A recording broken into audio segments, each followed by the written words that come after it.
Le sait, ces feux sont souvent déclenchés par l'homme, parfois volontairement, comme ces dernières semaines dans l'Hérault. Mais comment arrive-t-on à le prouver, Eh Mélina? bien, c'est tout le travail mené par les équipes de recherche des causes et circonstances des incendies, les RCCI, et la mission de ces gendarmes, pompiers et agents de l'Office national des forêts est indispensable pour que justice se fasse. Nina Pavant, notre correspondante à Marseille, les a rencontrés. Reportage.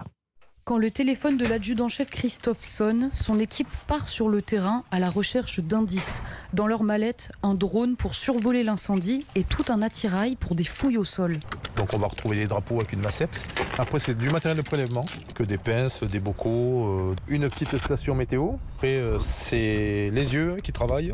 C'est de l'observation en permanence. L'outil le plus important pour ces enquêteurs, le pinceau. Comme des archéologues, ils fouillent sous les cendres, là où le feu a démarré. Je faisais un peu rire du monde maintenant, mais même mes camarades pompiers, je leur offre un pinceau. Puis maintenant, ça devient vraiment du sérieux, le pinceau, tout le monde y croit. Le feu est un destructeur, déjà il va nous détruire pas mal d'éléments. Et après, l'intervention des pompiers, elle, va également nous détruire d'autres éléments, ou le peu qui reste. Donc le but de la RCCI depuis 2004, c'était de former les pompiers et les premiers intervenants à baliser la zone. S'ils doivent attaquer le feu, à l'attaquer d'une certaine façon pour préserver les traces et indices. Avec l'eau qui se diffuse et qui retombe comme une pluie fine. Après les premières constatations, les équipes RCCI rédigent un rapport et laissent place à d'autres enquêteurs. C'est plus compliqué que dans les séries. Nous, on va prendre une journée de travail sur le terrain, c'est 3-4 jours de rédaction derrière.